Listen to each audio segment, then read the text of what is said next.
Կոսմետոլոգիայում օգտագործվող մեթոդները հիմնականում սկիզբ են առնում բժշկական տարբեր ոլորտներից, եւ դրանց ծագումն ու առաջնային նպատակը հիմնականում այլ է եղել եւ կարող է զգալիորեն տարբերվել ներկայումս կոսմետոլոգիայում կիրառվող այդ մեթոդի նպատակից։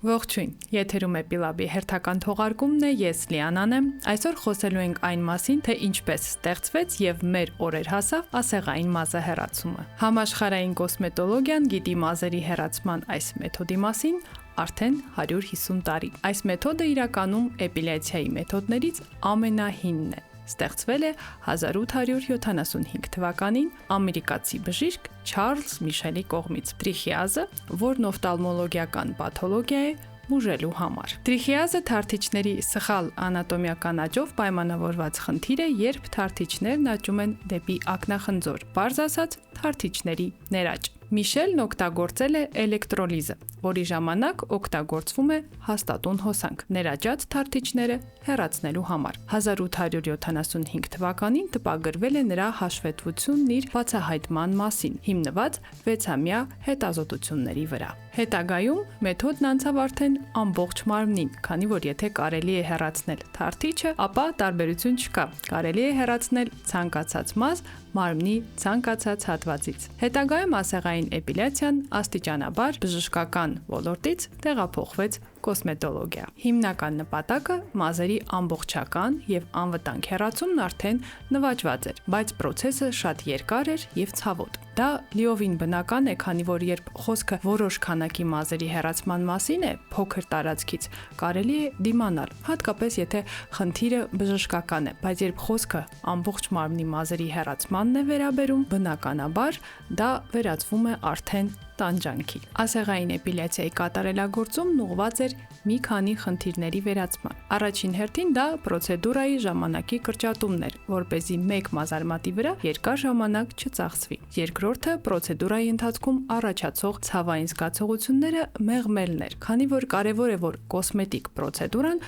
տանջանքի չվերածվի։ Երրորդը կողմնակի էֆեկտի վերացումն էր, խուսափելու համար մաշկի երկարատև վերականգնումից եւ վերջապես մազերը վերացնելուց հետո մաշկի անվնաս լինելը, որովհետեւ պրոցեդուրայից հետո մաշկի վրա սպիերը կամ պիգմենտային հետքերը անընդունելի են։ Վերջին 2 տասնամյակում շուկայում գոյություն ունեն բազմաթիվ արտադրողներ եւ տարատեսակ սարքեր, սկսած հասարակ ապարատներից մինչեւ թանկարժեք եւ բազմաֆունկցիոնալ, հագեցած տարբեր հնարավորություններով եւ նույնիսկ համակարգչային կառավարմամբ սարքեր, որոնք թույլ են տալիս կատարել ասեղային էպիլյացիա տարբեր մեթոդներով։ Այսպիսով, ասեղային էպիլյացիան, լինելով ամենահին էպիլյացիայի մեթոդը, շարունակում է զարգանալ եւ կատարելագործվել։ Բայց այստեղ ցանկանում եմ շեշտել, որ անկախ դրա զարգացմանը մեթոդի էությունը չի փոխվել։ Մեզ անհրաժեշտ է հոսանք, կախված ասեղային մազահեռացման մեթոդից հաստատուն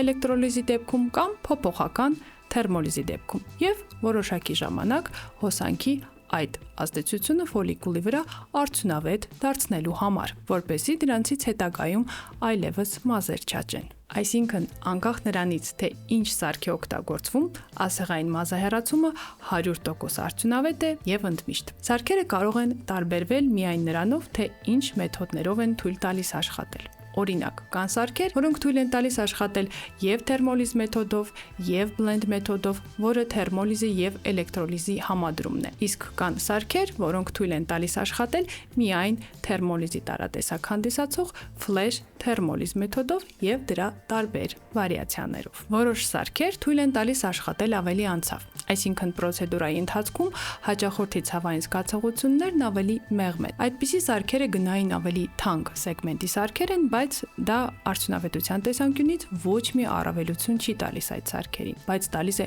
բավական մեծ առավելություն պրոցեդուրան համեմատաբար անցավ անցկացնելու, չնայած որ լրացուցիչ ցավազրկման կարիք կարող է առաջանալ նաև այդ սարքերով աշխատելու դեպքում։ Եվ վերջապես, սարքերը կարող են տարբերվել իրենց արտաքին տեսքով, այսինքն ավելի ժամանակակից տեսք ունենալ, գեղեցիկ դիզայներական լուծումներ, բայց դա եւս ոչ մի առավելություն չի տալիս արդյունավետության տեսանկյունից։ Ասեղային մազահեռացման մեթոդն ինքնին 100% արդյունավետ է եւ ընդմիշտ։ ոչ մի սարք այն չի կարող դարձնել ավել կամ նվազ արդյունավետ։ Արդյունքի տարբերություն մենք կարող ենք տեսնել միայն կուրսի տևողության առումով։ Դա էլ կախված է ընտրված մեթոդից, այդ մեթոդի հնարավորություն ունեցող սարքից եւ բնականաբար մասնագետի որակավորումից։ Շատերը կարծում են, որ ասեղային էպիլյացիան նոր պրոցեդուրա է եւ հարց է ծագում, թե ինչու այդ մեթոդն այդքան տարածված չէ, այդքան կատարյալ լինելով հանդերձ։ Ովքեր էլ որ տեղեկացված են, շատերի մոտ կա բացասական կարծիք այդ մեթոդով մազահեռացման վերաբերյալ։ Այս հարցի պատասխանը շատ պարզ է։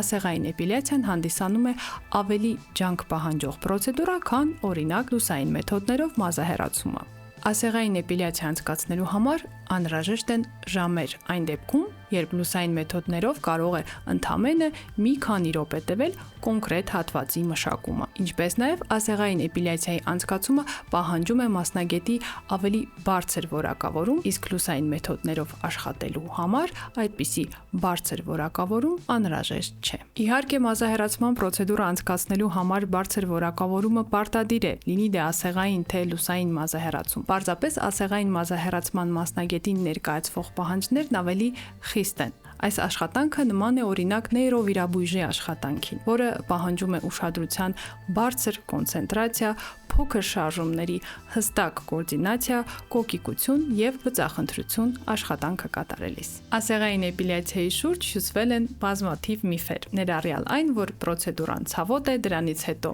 հետքեր են մնում, իսկ մաշկը վնասվում է։ Այդ միֆերը հենց այնպես չեն ձևավորվել։ Դրանք կապված են անհաջող կատարված պրոցեդուրայի արդյունքի հետ, ոչ բավարար որակավորում ունեցող մասնագետի կողմից։ Այդ պատճառով շատ հաճախորդների մոտ ձևավորվել է կարծիք, որ ասեղային էպիլյացիան տանջալի եւ ծանր հետևանքներով պրոցեդուրա է եւ այլևս չեն ցանկանում կատարել այն։ Սակայն վերաբերմունքն ասեղային էպիլյացիային վերջին շրջանում սկսել է փոխվել։ Մասնագետները եւ հաճախորդները հասկանում են, որ ասեղային էպիլյացիայի պրոցեդուրան արդեն կարող է լինել կոմֆորտ եւ ավելի ու ավելի շատ հաճախորդներ են սկսում նախընտրել ասեղային էպիլյացիան։ Քանի որ փորձի վրա համոզվում են նախկինում արվող պնդումները լուսային մեթոդներով էպիլյացիայի հետ կապված, թե դրանք ապահովում են ընդմիշտ արդյունք եւ մարմնի ցանկացած հատվածում, չեն համապատասխանում իրականությանը։ Տեսնում են, որ մազերի քանակը լուսային մեթոդներով մազահեռացումից հետո չի պակասել կամ աղվամազը կոշտացել է։ Արդյունքում հաճախորդները փնտրում են այլ մեթոդ, որ թույլ կտա ազատվել անցանկալի մազերից ընդմիշտ։ Եվ այստեղ, ինչպես նախկինում, միակ մեթոդը եղել եւ մնում է ասեղային մազահեռացումը։ Ասեղային մազահեռացումը բնականաբար ունի զարգացման ճանապարհ եւ գուցե հետագայում մենք տեսնենք եւ օգտագործենք սարքեր ավելի մեծ առավելություններով, որոնք թույլ կտան նվազագույնի հասցնել ասեղային մազահեռացման թերությունները,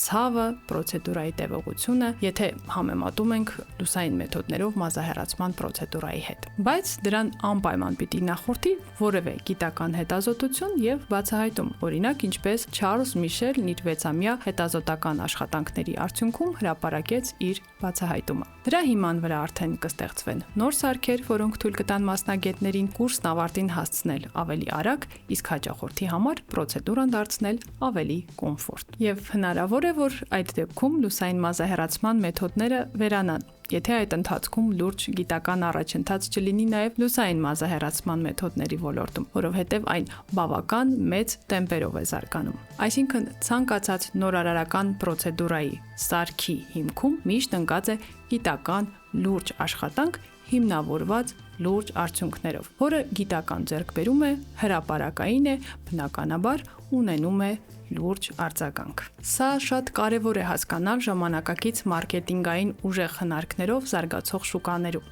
որովհետև պարզապես չեն կարող հայտնվել բացարձակ տարբերվող, ունիկալ եւ հատկապես միակը հանդիսացող պրոցեդուրաներ, սարքեր, միայն այն պատճառով, որ մարքեթինգային հնարքները թույլ են տալիս դա ասել եւ համոզել մարդկանց դրանում։ Այս թողարկման համար պատրաստել էինք այսքանը։ Հետևեք Epi-Lab-ի շարքին, եթե ցանկանում եք ավելացնել ձեր գիտելիքներն ընդմիշտ մազահեռացման մասին, եթե մտածում եք մազահեռացմամբ զբաղվելու մասին կամ պարզապես հետաքրքրված հաճախորդ եք եւ ուզում եք իմանալ ավելին ընդմիշտ մազահեռացման մասին։ Ուղարկեք մեզ նաեւ հարցեր, որոնց ձեր կարծիքով արժե անդրադառնալ հաջորդ թողարկումների ընթացքում։ Կհանդիպենք Epi-Lab-ի խոսափողի մոտ։